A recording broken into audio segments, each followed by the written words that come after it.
do you feel like the role of London Mayor has developed since the office was created? Well, I mean, I got more powers out of the government, and my successors carried on trying to do that. I think the weakness of the system is all the power is with the mayor, and one day you'll get a corrupt mayor.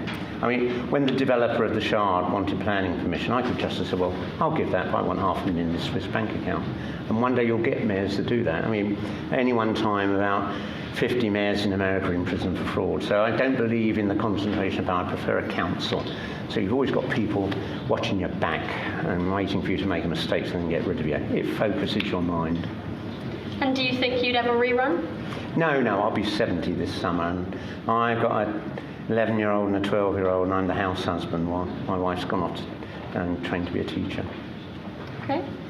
Here at UEA, we've recently celebrated Mental Health Awareness Week. Do you think more can be done to tackle the issues of mental health with regard to a more formal mental health policy? I think that mental health has been an area of policy that people have tended to avoid or leave to someone else. I think the most significant fact behind what seems to me to be an increase in terms of people with mental problems is the jobs people had that gave them a sense of worth and security have been wiped out. Our society's just got more casualties than it used to have. And I think, as well, communities have fractured and disintegrated. I mean, some of my neighbours just spend their entire time on their own in their home. No real contact whatsoever. I think you need to, it's all the things the medics can do and the psychiatrists can do, but I just think you've got to try and rebuild good work, good community structures. When I was growing up, parents came home, they had time for their family, they weren't working 24/7. They could get involved in local community things and so on. And so many of the men in particular would go out and organise sports events for the kids down the street, things like that. All of that's been, the neoliberal agenda has just driven all of that off, people's opportunities gone. Yeah. What do you think the outcome of the general election will be?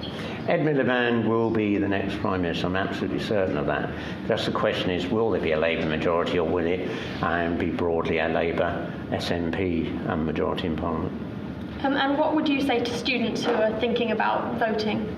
I'd say, if this is the most important election, most likely for the next 30 years or perhaps even the rest of your life, Britain can either go down the route of a fairer society with Ed Miliband, but if Cameron gets a second term, this won't be a country worth living in for average ordinary income families.